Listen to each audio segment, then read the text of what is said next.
Assalamualaikum warahmatullahi wabarakatuh.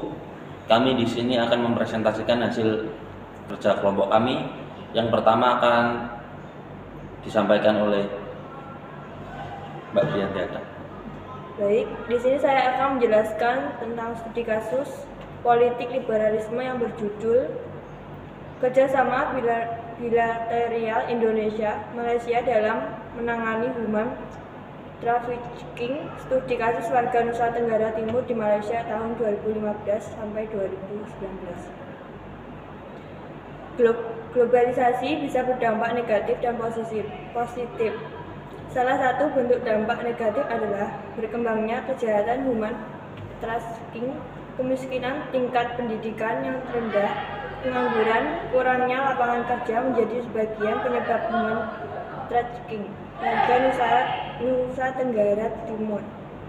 Kondisi perekonomian menjadi pendorong besar. Penelitian ini bertujuan untuk menggambarkan proses maraknya masyarakat human trafficking terhadap warga NTT di Malaysia dan melihat pelaksanaan kerjasama antara Indonesia dan Malaysia dalam upaya-upaya menangani human trafficking.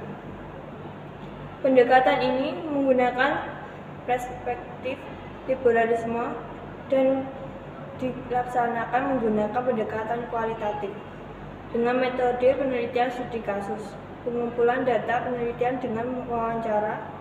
Saya Aulia Asnafifa di sini akan menjelaskan tentang ekonomi politik internasional dalam perspektif merkantilisme, yaitu kasusnya kerjasama Indonesia-Jepang dalam sektor agribisnis. Studi kasusnya ekspor kakao Indonesia ke Jepang. Kerjasama ekspor kakao di Indonesia ke Jepang setelah diberlakukannya Indonesia-Japan Economic Partnership Agreement atau IJPA berpengaruh terhadap neraca perdagangan ekspor kakao Indonesia ke Jepang. Neraca perdagangan ekspor kakao Indonesia ke Jepang setelah diberlakukannya Indonesia-Japan Economic Partnership Agreement atau IJPA pada tahun 2008 mengalami fluktuatif. Hal tersebut terjadi karena masih terdapatnya hambatan dalam perdagangan ekspor kakao Indonesia ke Jepang. Jepang memberlakukan serangkaian kebijakan terhadap komoditi yang akan masuk ke negaranya, termasuk kakao. Kebijakan yang diberlakukan Jepang adalah Plant Protection ICT and Food Sanitation ICT. Kerjasama yang terjalin di antara kedua negara tentunya bertujuan untuk saling menguntungkan. Kerjasama yang terjalin antara Indonesia dengan Jepang dalam hal perdagangan ekspor kakao selama ini belum berjalan secara optimal. Walaupun Indonesia dan Jepang telah sepakat bekerja sama dalam bingkai kesepakatan yang bernama Indonesia-Japan Economic Partnership.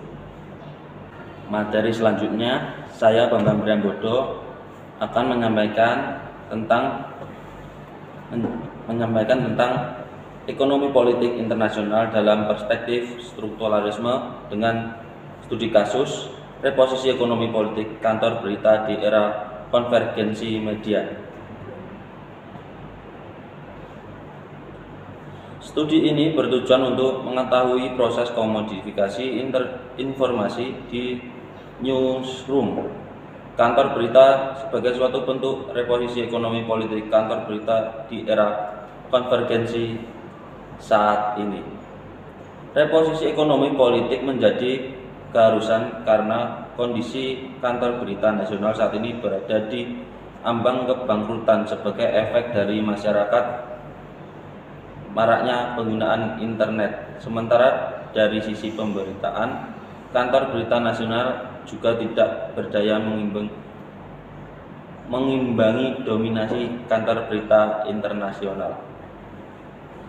Kesimpulan penelitian ini adalah: pertama, akibat perkembangan teknologi informasi berbasis komputer atau internet dan masih kuatnya pengaruh dominasi struktur kapitalisme global, kantor berita nasional didorong untuk melakukan reposisi struktur ekonomi politiknya agar mampu menghasilkan suatu informasi yang bersifat langka.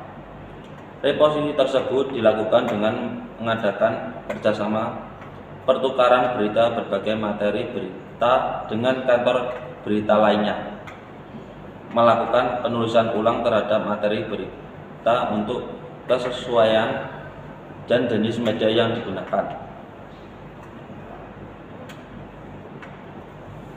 Komodifikasi ini yang meliputi proses penentuan komoditas. Informasi berikut adalah foto dan data untuk dijual melalui proses dinamis yang berlangsung di antara pekerjaan dalam suatu level maupun level berbeda dalam aktivitas rutin keseharian untuk produksi informasi. Sekian dari kami. Apabila ada salah kata maupun ucapan mohon dimaklumi. Terima kasih. Wassalamualaikum warahmatullahi wabarakatuh.